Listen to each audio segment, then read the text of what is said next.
దేవుని పిల్లలముగా మనం మారాలి. ఏంటా భావజాలం? నీతి కలిగి జీవించాలి. ఈ భావజాలం ఎక్కడి నుంచి వచ్చినా తీసుకుంటాం.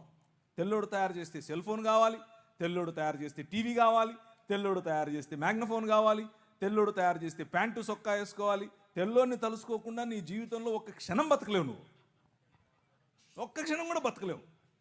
నువ్వేమో మళ్ళీ ఆట మీద బయట నుంచి వచ్చింది, బయట నుంచి ఏం రాలేదు, ఇక్కడదే. యేసుక్రీస్తు చనిపోయి తిరిగి లేచిన తర్వాత ఆయన భూ ప్రపంచమంతటిపైన రాజుగా తనను తాను ప్రకటించుకున్న తర్వాత తోమాను పంపించాడు. తోమా ఇక్కడికే వచ్చాడు. తోమా భారతదేశానికి వచ్చాడు. మొదటి శతాబ్దంలోనే వచ్చాడు. బ్రిటిష్ వాళ్ళు తెచ్చాడంటావేంటి నువ్వు? తెలియక.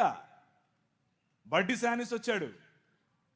ఆ తరువాత మెల్లిమెల్లిగా క్రీస్తు శకం 500 నుంచి మొదలైంది పరంపర.